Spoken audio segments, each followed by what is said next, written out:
আসসালামু আলাইকুম। Hello viewers, সকলে কেমন আছেন? আশা করি সকলে ভালো আছেন। আমি আল্লাহর রহমতে ভালো আছি। আর ভালো আছি বলে আপনাদের মাঝে আরও একটা নতুন ভিডিও নিয়ে চলে আসলাম। তো আপনারা কে কোথা থেকে আমার ভিডিওটা দেখছেন অবশ্যই কমেন্ট বক্সে বলে যাবেন। দেখতে দেখতে 5টা রোজা চলে গেল।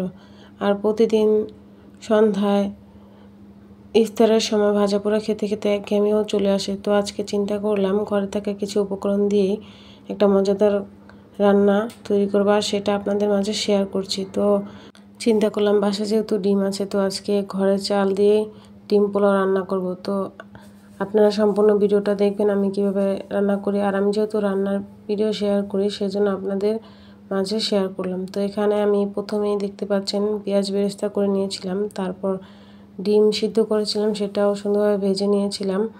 ভেজে নেওয়ার পর আমি রান্নার জন্য পেঁয়াজ বসিয়ে দিয়ে পেঁয়াজ লাল হতে হতে এখানে আমি ডিম পোলাও রান্নার জন্য যে মশলাগুলো দরকার সেগুলো একসাথে একটা বাটিতে সবগুলো একসাথে নিয়ে নিয়েছি। তো এখানে আমি প্রথমে নিয়েছিলাম আদা, তারপর নিয়েছিলাম গরম মশলা, তারপরে একটু সরিষা, তারপরে আপনার দিয়েছিলাম হলুদ, মরিচ, পরিমাণ মতো আপনারা ঝাল দিতে পারেন। যেহেতু আমরা একটু ঝালটা বেশি খাই সেই জন্য আমি ঝালটা বেশি দিয়েছিলাম। তো লবণ। এখন আমি এগুলো সুন্দরভাবে মিক্স করে সেই পেঁয়াজ যে লাল লাল করছিলাম সেখানে দিয়ে সুন্দরভাবে মশলাটাকে কষিয়ে নেব। মশলাটা যত সুন্দরভাবে কষিয়ে নেওয়া হবে রান্নার স্বাদটা ততটাই ভালো হবে।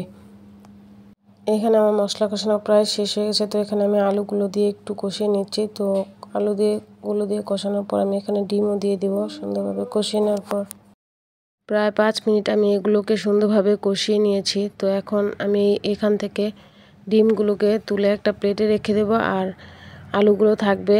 তো এখানে আগে থেকে চাল ধুয়ে রেখেছিলাম, সেই চালগুলো সুন্দরভাবে দিয়ে দিচ্ছি। চালগুলোকে ভালোভাবে ভাজা ভাজা করে নিব। এখন এগুলো ভাজা ভাজা হওয়ার পরে এখানে আমি একটু দুধও অ্যাড করেছি। তো এখানে উপর থেকে একটু দুধ দিয়ে দিলাম। দুধ দেওয়ার পরে এগুলোকে আরেকটু নাড়াচাড়া করে দেওয়ার পর যখন সুন্দরভাবে ভাজা ভাজা হয়ে যাবে তখন এখানে আমি পরিমাণ মতো পানি দিয়ে দেবো। তো এই পানিগুলো আমি পাশের চুলায় গরম করে রেখেছিলাম, সেই গরম পানি দিয়ে দিয়েছিলাম। পানিগুলো যখন সুন্দরভাবে শুকিয়ে যাবে তখন চুলার নিচে একটা তাওয়া দিয়ে এগুলোকে সুন্দরভাবে চালগুলো যেন সুন্দরভাবে হয়ে যায় ততক্ষণ পর্যন্ত অপেক্ষা করব। তো এইভাবে সেদিন আমি ডিম পোলাও রান্না করেছিলাম। তো আপনারা সম্পূর্ণ ভিডিওটা দেখবেন আশা করি। তো আপনারা কে কোথা থেকে আমার ভিডিওটা দেখছেন অবশ্যই কমেন্ট বক্সে বলে যাবেন। আর আমার ভিডিওটা কেমন হয়েছে, আমার রান্নাটা কেমন হয়েছে সেটাও আপনারা কমেন্ট বক্সে বলে যাবেন।